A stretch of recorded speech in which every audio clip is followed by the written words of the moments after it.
మహాదేవ శ్రీమాత్రే నమః. Welcome to our channel times భక్తి. రేపు 7వ తారీఖు మనకు రాత్రి 11:30కు మొదలయ్యేటువంటి యొక్క ఏకాదశి, 8వ తారీఖు పూర్తిగా కూడా ఉండేటువంటి యొక్క ఏకాదశి సూర్యోదయంతో.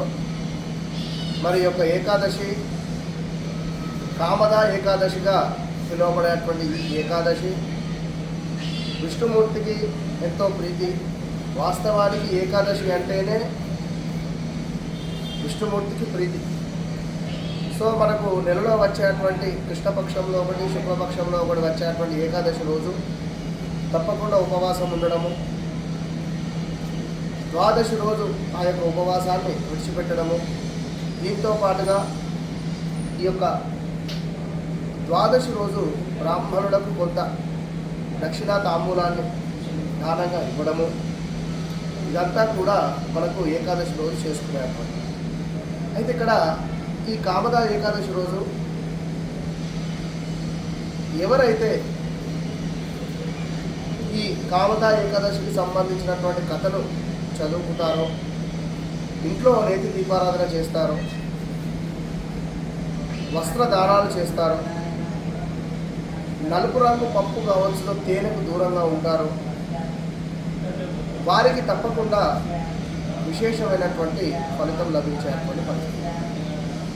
ఇక్కడ బ్రహ్మహత్య అంటే ఒక బ్రాహ్మణుణ్ణి హత్య చేసినటువంటి పాపాన్ని కూడా తీసివేసేటువంటి ఈ ఏకాదశి ఎంతో విశేషం. మనము చేసుకున్నటువంటి పాపకర్మాలు ఏవైతే ఉన్నాయో అవి తెలిసి తెలవక చేసినటువంటిది మరలా నేను చెయ్యను తండ్రి అని చెప్పి వేడుకొని ఈరోజు నదీ స్నానాన్ని ఆచరించారు.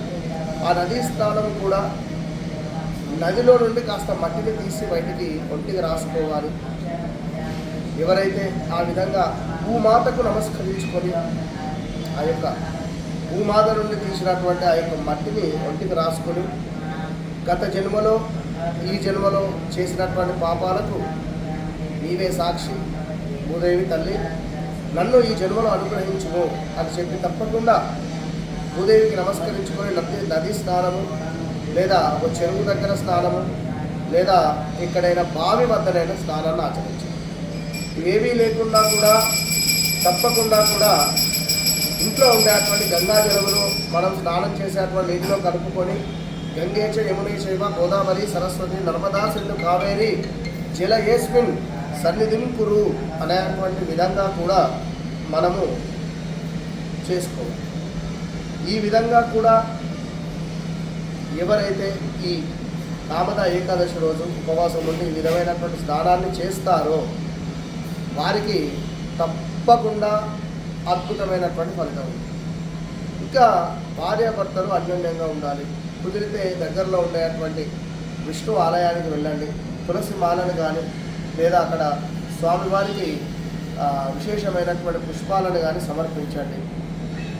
కుదిరితే మనకు ధవలం అని చెప్పి ఉంటుంది. ఈ యొక్క మరువాకైనా కూడా ధవలాలైనా కూడా ధవనం అయినా కూడా సమర్పించే ప్రయత్నం చేయండి. ధవనము అనేటువంటిది ఎంతో ప్రీతి. సో ఇక్కడకు చూసుకున్నట్టయితే వాస్తవానికి ఒకానొక గ్రామంలో లలిత్ అదేవిధంగా తన యొక్క ప్రేయస్ ఇద్దరు కూడా ఉండే పరిస్థితి. అక్కడ రాజుగారి ముందు ఈ యొక్క లలిత్ గారు కథ మనకి ఈ యొక్క కామద ఏకాదశికి సంబంధించి. సో అక్కడ అద్భుతమైనటువంటి గానము, అద్భుతమైనటువంటి నృత్యము చేసే సందర్భంలో లలిత్ గారికి వారి యొక్క భార్య జ్ఞాపకంతో స్వరము అనేటువంటిది తప్పుగా పాడతారట. పాట స్వరము తప్పుగా పాడేసరికి కర్కోటకుడు అనేటువంటి ఈ యొక్క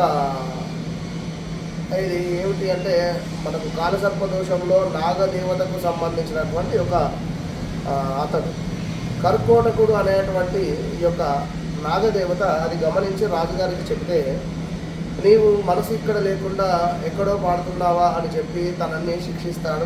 తనపై ఒక శాపాన్ని విధిస్తాడు. నరమాంస భక్షకుడిగా నువ్వు ఉండుగాక అని చెప్పి శాపాన్ని విధించేసరికి పాపం తన భార్య తట్టుకోలేక బాధపడుతూ ఉండగా ఒకానొక సందర్భంలో విద్యాచల శిఖరంలో శృంగి మహర్షి తపస్సులో ఉండగా అక్కడికి వెళ్ళి ఆ యొక్క భార్య అడగగా విషయం మొత్తం చెప్పిన తర్వాత తప్పకుండా నీకు ఈ యొక్క కామద ఏకాదశి రోజు మీ యొక్క వ్రతాన్ని ఆచరించండి. ఏకాదశి ముందే చక్కగా కూడా ఏకాదశి ముందు రోజే మీరు మీ యొక్క పళ్ళను శుభ్రపరచుకొని పళ్ళను శుభ్రపరచుకొని శరీరాన్ని కూడా శుభ్రపరచుకొని అప్పటి నుండే ఉపవాస దీక్షగా ఉండండి. ఎవరైతే అహింస చేస్తారో, ఎవరైతే అబద్ధాలు ఆడతారో, ఎవరైతే దుర్మార్గం చేస్తారో, ఎవరైతే వెన్నుపోటు పొడుస్తారో, ఎవరైతే ఎదుటి వ్యక్తికి విలువ లేకుండా మాట్లాడతారో, ఎవరైతే కనీసం మనిషి అనేటువంటి అంటే ఎదుటి మనిషి పట్ల శిలడం అనేటువంటిది లేకుండా ఉంటారో కొందరు ఉంటారు.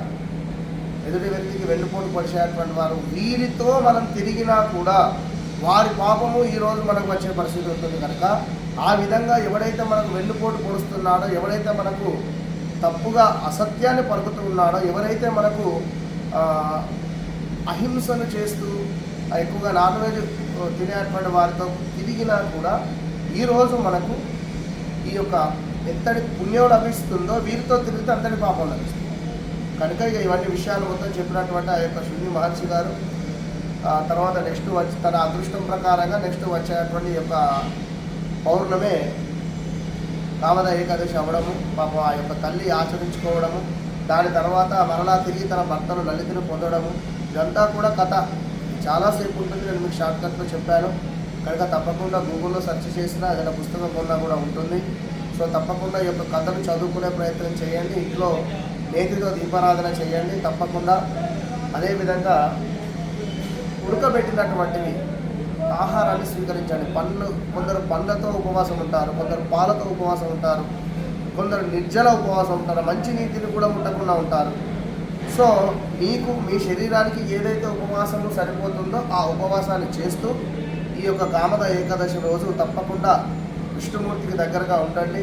కుదిరితే భాగవతంలోని ఒక 4-5 పేజీలైనా చదివే ప్రయత్నం చేయండి. భాగవతం పుస్తకం నుండి ఒక 4-5 పేజీలు చదివేటువంటి ప్రయత్నం చేయండి. మంచి ఫలితం ఉంటుంది. All the best.